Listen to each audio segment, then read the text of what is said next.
Salam. Nama Tuhan, saudara yang terkasih dalam Tuhan. Mari kita masuki acara penghiburan ini dengan hati yang terbuka, dan kita tahu bahwa apapun yang terjadi di dalam dunia ini banyak hal yang kadangkala kita tidak siap, ya. Hari demi hari kita merasa bahwa begitu singkatnya hidup ini, dan liku-liku hidup ini tidak lepas dari tantangan yang kita hadapi, sehingga banyak hal yang membuat kita ini luka, banyak hal yang membuat kita ini kecewa. Karena itu biar kita menyadari bahwa hidup di dalam dunia ini adalah suatu pergumulan di mana kita kuat tidak menghadapi ini semua. Mari kita belajar mengerti, saudara, bahwa orang yang menjadi miliknya adalah orang-orang yang betul-betul kuat untuk menghadapi masa-masa seperti ini. Kenapa? Karena ini adalah gejolak masa di mana kepribadian kita sebagai orang-orang pilihan Allah lagi digembleng, ya. Dan iblis mengintai hidup kita, terutama orang-orang yang setia padanya. Karena iblis itu adalah nenek moyang juga. Dia tahu kisah Adam dan Hawa. Jadi saudara tidak perlu kaget. Dia tahu kelemahan kita, dia tahu luka batin kita, dia tahu kesedihan kita yang mendalam, dia tahu kita mudah menyesal, dia tahu kita mudah down. Nah, mari dengan doa penghiburan atau acara penghiburan ini kita akan semakin dikuatkan. Karena bukan kekuatan kegagalan saya, bukan kekuatan kegagalan saudara ada di tempat ini, tetapi Tuhan mengundang saudara untuk mendengarkan sabdanya yang indah.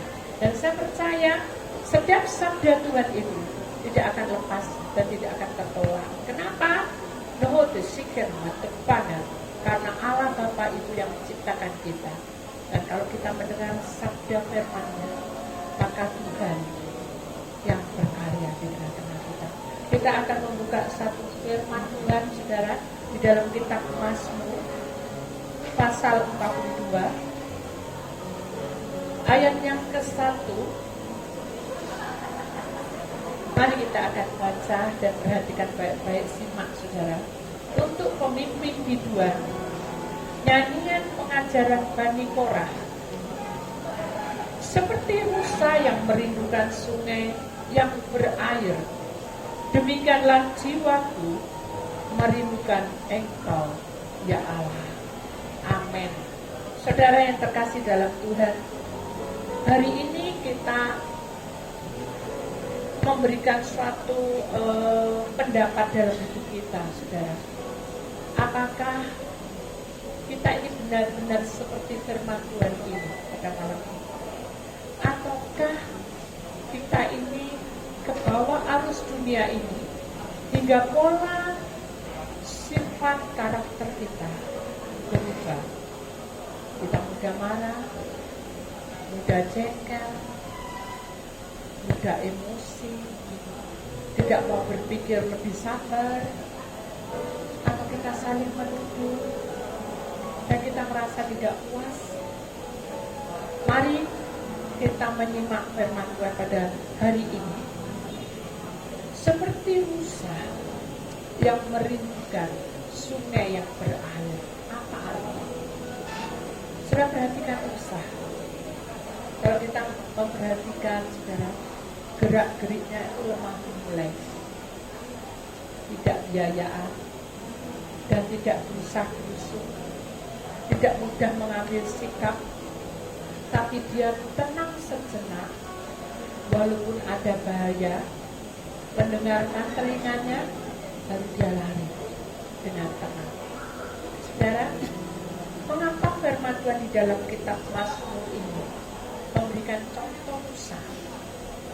Karena kehidupan manusia, walaupun kita punya jabatan, martabat, kepandaian, dan juga Mungkin kita ini dikenal oleh banyak orang. Kadang saat badai menghadang kita sudah lupa daratan. Kita berlari simpang siur.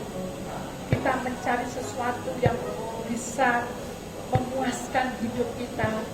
Mungkin kita juga mencari sesuatu yang berhubungan dengan perdukunan, dunia, dan perkara-perkara mistik yang lainnya. Itulah keadaan dunia. Jadi saudara, dengan contoh Musa ini, kita bisa menilai bahwa Allah Bapa nubi Allah syukur, Allah Bapa merindukan kita ini tenang seperti Musa. Bu, selak ditembak Bu, kalau terlalu tenang, selak habis ini dia ambil sama orang Bu. Kalau aku jadi pekerja, dia harus bet gitu. Boleh, tapi harus berpegang pada siapa? Pada Tuhan. Selama nubita nama, selama kamu berpegang padaku, aku tidak akan melepaskan kamu. Sampai sehelai rambut pun nubita sikap, iblis tidak akan memegang kamu dan mempermainkan kamu. Loh Bu, katanya seperti itu ayatnya, tapi kenyataannya saya malah difitnah, saya malah tidak ada harganya, saya malah dihina, dan tidak ada artinya apa-apa saya ini berjuang. Atau mungkin saya sudah memberikan yang terbaik, tapi orang tidak mau mengerti. Bukan bersikap, lihat, kamu tidak perlu memandang orang-orang. Kamu hanya memandang memusatkan pada panggilan. Karena Allah itu adil dan bijaksana. Nabi bina uku disikan. Buah itu yang ada di pohon Allah, ada saatnya buah itu matang dan itu akan manis rasanya. Jadi selama kita menempel di pohon Allah, di sungai akar kita, di sungai aliran hidup Allah, maka pohon kehidupan kita tidak akan kekurangan. Tuhan akan tambah kerugianmu, aku akan ganti. Pengorbananmu, aku akan ganti. Jadi mari kita belajar seperti Musa. Apapun badai menghadang kita, mungkin enak tidak enak kita terima, kita harus tenang. Belajar sabar menyelamatkan. Karena itu waktunya kita berubah, saudara. Jangan menunggu umur, jangan menunggu keadaan kalau sudah ditimpa masalah. Jangan menunggu orang yang kita cintai. Jangan menunggu sesuatu yang membuat kita mengandalkan manusia. Karena semuanya itu adalah sia-sia belaka. Tetapi benar-benar bersyukurlah. Selama kamu menjadi suami istri, teguhlah kamu. Selama kamu menjadi anak dan mantu, hormatilah orang yang lebih tua. Selama kamu bekerja dengan jujur, berkati di atas kepala. Itu janji Allah. Jadi, mari kita belajar seperti Musa ini, berada di dalam sungai aliran Allah, sehingga kita lebih tenang, lebih damai, lebih kuat. Kenapa? Karena kita belajar dewasa menghadapi masalah ini. Demikian juga pada hari ini khususnya keluarga di tempat ini. Mari kita mempelajari semua kejadian yang kita alami. Dengan kejadian mama atau mami kita yang tercinta, istri kita tercinta, saudara kita tercinta, mari kita belajar saling memaafkan dan jangan menyesali apapun yang terjadi.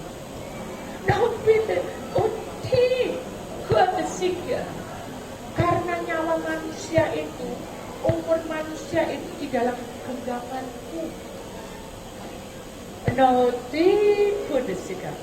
buah itu sudah waktunya matang dan dia harus kembali kepadamu, maka tidak ada seorang pun yang bisa menghalang-halangnya. Nah, setan. Dan kita harus sadar bahwa suatu saat kita juga seperti orang-orang yang kita cintai, mami, dan istri kita, dan teman, saudara kita.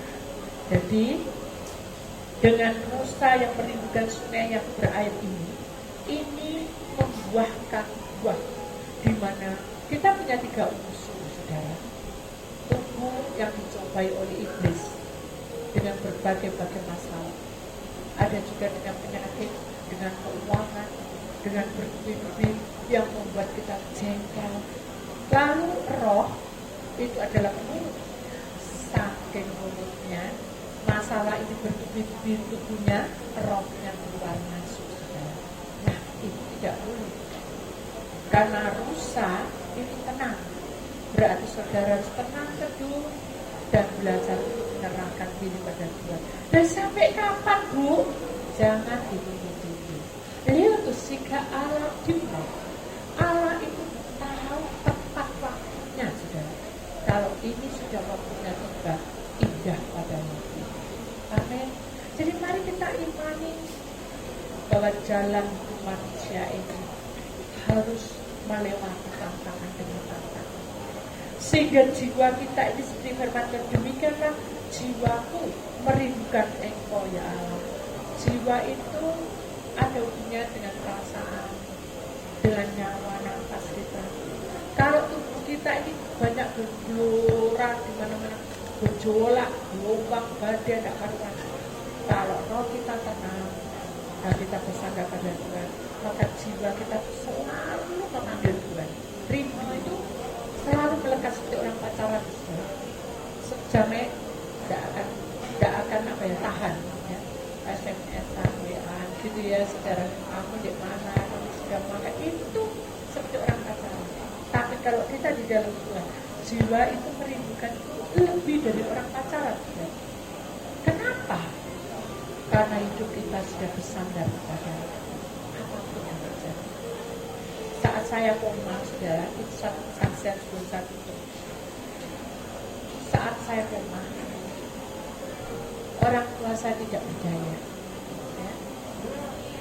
Bahkan dokter pun tidak berdaya. Ibu bawa pulang anak ibu, sudah tidak ada obatnya. Diambil darahnya, dites ini, obat itu, nggak mempan. Jadi saya mohon maaf, bawa pulang aja. Berarti alias apa, saudara? Terus gak ada harapan hidup. Saya tinggal kulit dan tulang. Saat pergumulan seperti itu, saudara, tidak ada orang yang mengetahuinya. Kapan kita dipanggil oleh Tuhan? Tapi saya tetap tenang. Kenapa? Karena saya milik Tuhan. Kalau sudah waktunya saya berserah, maka sinar Tuhan itu turun dan menjumpai anaknya. Saya, hai kamu hambaku, itu yang saya ingat. Sudah kamu mentok, kamu marah sama aku. Kenapa Tuhan berkata seperti itu? Karena itu parisikin nama Tuhan itu penyelidik batin kita. Kalau kamu kecewa, Tuhan tahu. Kalau kamu tidak setia, Tuhan tahu. Jadi saat itu saya bukan tidak setia, saya setia. Saya selalu memanggil Tuhan, tapi Tuhan berkata, kamu kalau terus berontak, ya, marah terus, dan kamu menganggap aku hansip, laporan Tuhan, terima kasih, hari ini 3.000 berkati besok, dibangun pagi, Tuhan terima kasih, berkatmu turun ya Tuhan. Itu kayak hansip, saudara. Tuhan ya desika open. Aku tidak suka seperti itu. Aku mau hidupku curhat, banyak membuka hati, banyak curhat pada Tuhan, bukan gosip, banyak curhat sama Tuhan. Nah, Tuhan Allah itu yang menciptakan langit dan bumi, menginginkan dan merindukan agar hidupmu membuka hati, menerima kenyataan hidup ini dengan mengucapkan syukur dan menyapa Tuhan setiap waktu, setiap saat. Akhirnya saya jawab, Ya lemes-lemes gitu, setengah sadar karena kan koma. Tuhan, Senin, Selasa, Rabu, Kamis, Jumat, Sabtu, Minggu. Saya bilang gitu. Saya datang ke gereja. Saya menyerahkan saya menjadi pelayan, jadi guru sekolah minggu, jadi pimpin ujian, jadi khotbah. Tapi kok saya ngalami kayak gini? Saya protes. Bahwa sih, ini bagi damai aku. Kamu tidak berhak memprotes aku. Nah, singkir mau obani. Aku berhak atas hidupmu. Sekalipun kamu seperti ini, lawite, oke, percobaan yang kamu alami tidak akan melebihi dari kemampuanmu. Ya wislah Tuhan, tak serah. Saya pikir Tuhan mau jemput aja, tak ambil tulisnya bukan. Gloria sih dalam kehendakmu bukan terjadi, rencanamu bukan terjadi, tapi rencanamu yang terjadi, kehendakmu yang terjadi. Hari ini aku operasi, bang ini operasi Tuhan. Setelah itu sembuh, saudara. Dari kenyataan hidup, saudara. Kalau dipikir secara logika, itu mukjizat. Kita nggak minta mukjizat, tapi Tuhan nyatakan. Loh kenapa? Kalau saya mau berpikir lagi, saya sudah berdoa lebih, saya sudah mencintai bocah ayat, saya tangan jiwa. Kenapa suami saya diambil oleh Tuhan? Nah itu kan pertanyaan saudara. Oh, Bu Titi doa gak mempan. Saya bukan diukur saudara. Saya juga bukan mencabut nyawa. Saya serahkan pada Tuhan. Saya juga tidak ngerti mengapa suami saya dipanggil oleh Tuhan. Glory segalaku di panah. Ini waktunya anak. Bahwa rencanaku yang akan terjadi. Nah saat itulah kami baru tahu bahwa itulah waktunya suami saya dipanggil. Apa saya sedih terus? Apa saya menyesali terus?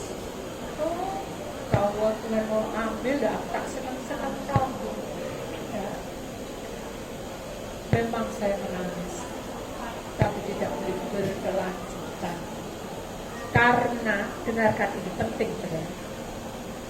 Orang yang sudah meninggal, ya saudara, itu ada satu tempat namanya kemah perhentian. Ya. Kalau di dalam kemah perhentian itu orang yang sudah mati, sudah meninggal, melihat keadaan di bawah, tahu anakku siapa, ya, terus mantu siapa, tahu semua sudah. Jadi orang yang sudah meninggal itu bisa melihat, tapi tidak bisa doa. Saudara.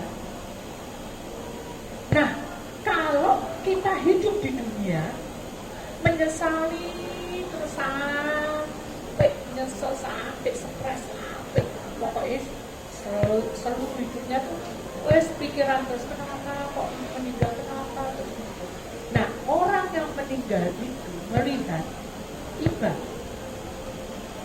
Akhirnya di tempat kemah perhentian itu ada namanya lorong maut.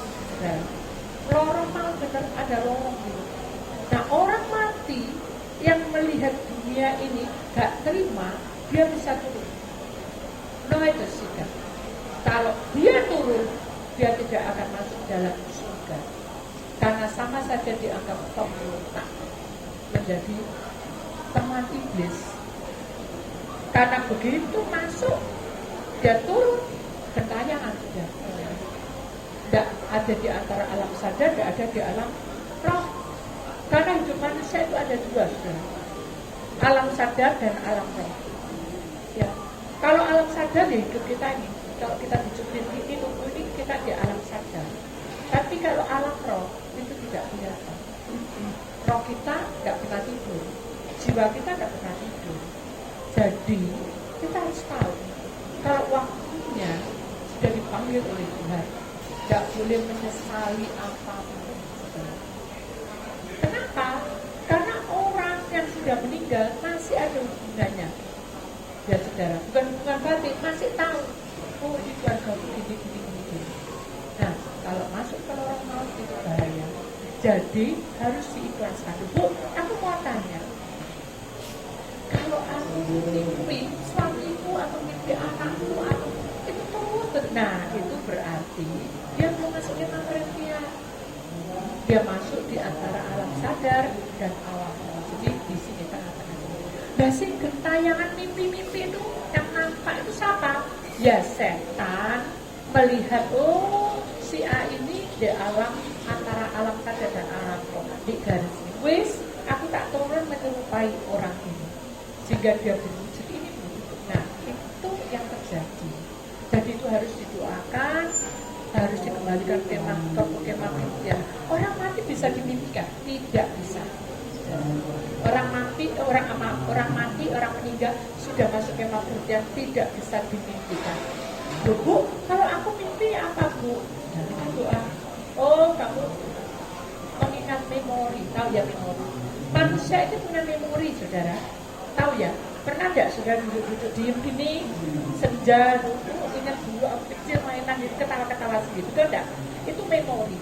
Jadi manusia hidup itu punya memori. Nah, memori yang tidak baik harus dibuang. Tapi kalau kita ingat seperti ini contoh, saya di mall, di mana ada kursi roda, ada bapak yang didorong. Saya ingat suami saya, dia pasti keluar air matanya. Tapi enggak, terus kok tidak. Ingat sedih, sudah selesai. Saya tidak pernah mimpi. Nah itu saudara. Jadi itu ciri-cirinya orang yang sudah meninggal masuk ke kemah perhentian, hatinya tenang bersama dengan Tuhan. Dan kita ini seperti rusa yang merindukan Allah, dan jiwa kita akan selalu merindukan kehadiran Allah. Itulah yang mau kasih mau, ya. Dan kita semua juga ingin suatu saat bertemu dengan Kami, ya, duduk makan semeja dengan Tuhan Yesus. Alangkah baiknya. Jadi ini tugas kita yang masih hidup sampai bersih di dunia. Jangan lupa, jangan tinggalkan Tuhan, agar kita ketemu dengan orang-orang yang kita cintai. Amin. Kita ingat satu nyanyian, saudara. Tuhan, aku rindu. Kita akan perhatikan pujian ini, ya. Kita akan menyanyikan lagu ini. Tuhan, aku rindu, Tuhan, aku siap. Penuhi aku dengan Roh-Mu, ku rindu lawatan-Mu. Ya, karena kita rindu seperti rusa. Ku rindu Kau hadir di tengah-tengah kita di sini. Saat ini Tuhan, ku rindukan Roh-Mu mengurapi saat ini Yesus.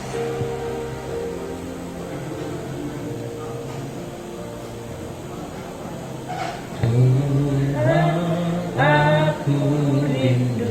Mari kita buka hati kita. Tuhan, aku siap.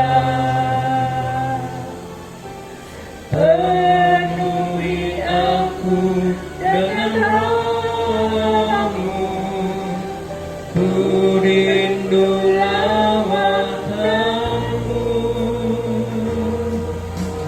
Tuhan, aku rindu. Amin. Tuhan, aku siap. Penuhi aku dengan Roh-Mu. Ku rindu lawatan-Mu. Mari kita sama-sama. Ku rindukan Kau hadir di sini saat ini, Tuhan. Ku rindukan Roh-Mu mengurapi saat ini, Yesus. Sekali lagi saudara, Tuhan, aku rindu. Tuhan, aku rindu. Inilah Tuhan pengakuan kami. Tuhan, aku siap. Inilah Tuhan kerinduan kami. Penuhi aku dengan Roh-Mu. Ku rindu lawatan-Mu. Mari kita akan bangkit berdiri. Ku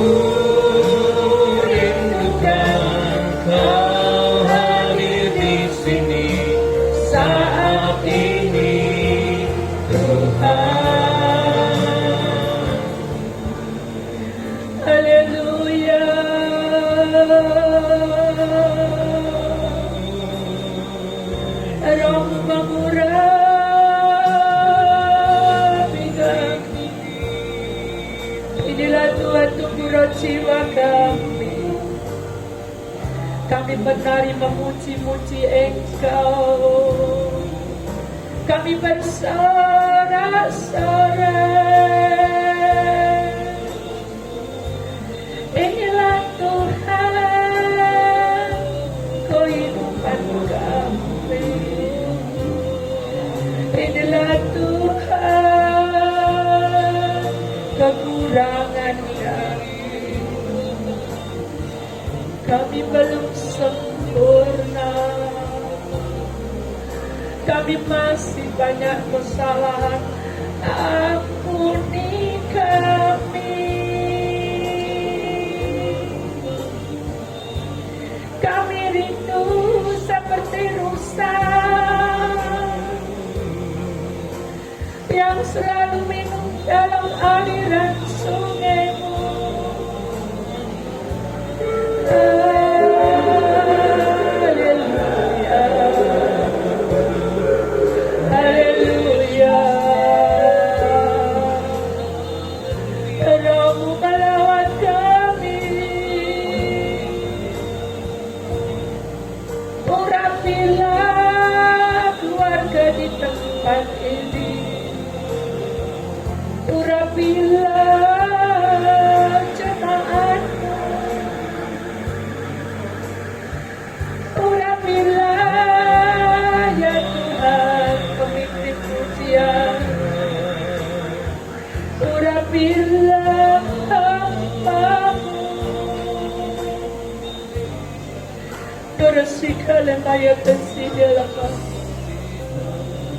Aku ada di tengah-tengah kamu, hai kamu anak-anakku.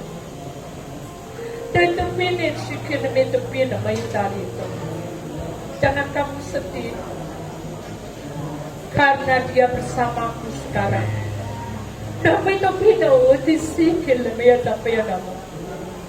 Dan jangan kamu susah, karena dia tersenyum di sana.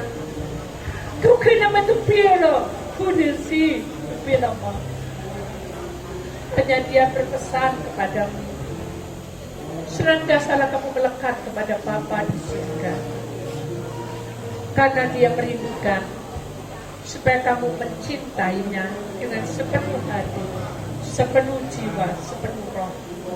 Tuhan kebinamai sikap, aku mengenteraikan kamu melebihi dari segala-galanya. Kau ini disikirami terbaik, karena Allah memberkati hidupmu dari ujung kepala sampai ujung kaki. Dan jangan khawatir akan hari esok, karena aku menyertai. Kami bilang urapan Tuhan memenuhinya, dan kami percaya Tuhan mementeraikannya.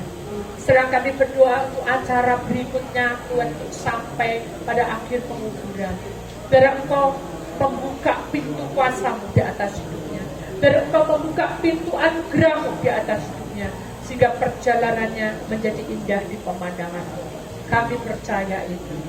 Maka kalian sikina mata binama, dan angkat tanganmu tinggi-tinggi, melebihi dari atas kepala.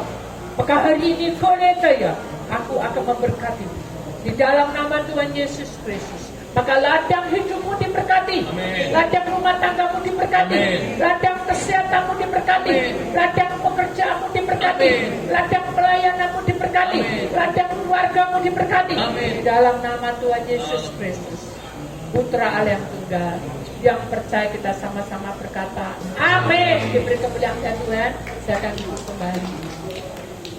Sebelumnya saya mengucapkan terima kasih buat waktu yang sudah diberikan pada saya. Tugas ini adalah tugas yang paling indah, di mana Cik Sinta itu seperti cici saya sendiri. Jadi saya bahagia sekali bisa melayaninya. Dan saya mohon maaf sebesar-besarnya bila selama saya dalam pelayanan mungkin banyak kesalahan, mungkin juga kelalaian, tapi saya percaya kita tetap bersatu. Sekalipun orang tua kita tidak ada, istri tidak ada, saudara tidak ada, marilah kita akan tetap bersekutu di dalam Tuhan. dan jangan pernah meninggalkan Tuhan. Saya yakin pasti mami, istri, dan saudara sebagai saudara merindukan itu. Karena saya benar tahu hati Sinta, bahwa dia tidak ingin kita berpisah. Dan saya ingat setiap kali dia berdoa pada saya, selalu punya kerinduan untuk melayani bersama saya. Dan saya tersenyum dan saya peluk dia, ya gak apa-apa C, saya bilang gitu. Kita tunggu waktu, ya Mei, tunggu waktu. Hari demi hari beranjak terus sampai tiba saatnya dimana kita sering jarang bertemu ya, seringkali kita sekali-kali bertemu. Tubuh sedang saya sedih sekali. Saya berdoa, selalu berdoa. Saya tahu bahwa hal ini tidak menyenangkan, tapi harus dilewati.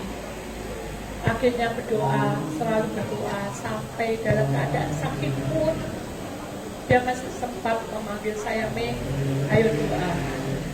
Itu yang membuat saya kokoh dan kuat. Saya percaya bahwa pertemuan yang sudah diberikan oleh Si Sinta itu adalah pertemuan yang indah, di mana kita menjadi ikatan saudara. Dan saya percaya juga bahwa sekarang ini ya, Si Sinta sudah masuk dalam kemah perhentian selama-lamanya bersama dengan Roh Allah, dan kita tidak perlu khawatir. Tapi sekarang yang hidup ini, mari kita satukan iman kita, jangan tinggalkan Tuhan, supaya kita bisa suatu saat dipanggil, kita berjumpa dengan orang yang kita cintai. Dan itulah harapan kita semuanya. Dan saya sebagai wakil Persekutuan Bukit Zaitun, ya, saya berterima kasih ya, atas semua layanan daripada Sinta sekeluarga. Dan saya tahu bahwa ini adalah suatu kenangan yang tidak mudah terlupakan. Ya. Pasti dia kemudian goyang di sana, masih dengan tersenyum, dan dia pasti berkata, loh kamu di sini gitu. Saya yakin itu. Dan goyang pasti bercerita, dan pasti Sinta juga bercerita, sehingga akhirnya mereka bertemu di dalam Tuhan. Demikian juga kita, jangan kita tinggalkan Tuhan, supaya kita juga seperti itu ya, bisa bertemu dengan orang-orang yang kita cintai. Dan saya itu berduka cita ya, bela sungkawa saya sebesar-besarnya, dan saya berharap agar semua keluarga daripada Si Sinta tetaplah semangat, tetaplah setia, dan jangan sedih. Memang dengan logika kita pasti kita sedih ya, tapi jangan berlarut-larut sampai tidak bisa tidur, sampai gelisah, itu tidak boleh ya. Kasihan mami, kasihan istri ya, kasihan saudara. Mari kita ikhlaskan, karena itu adalah panggilan Tuhan untuk mami atau saudara atau istri. Biarlah kita menyadari bahwa hidup kita itu seperti bunga yang layu, kemudian kering dan tidak berguna. Demikian juga ciptaan Allah akan kembali ke tanah. Mari kita menyadari itu. Dan saya bersyukur Tuhan sudah memberikan waktu pada saya. Tuhan memberkati semuanya. Selamat malam.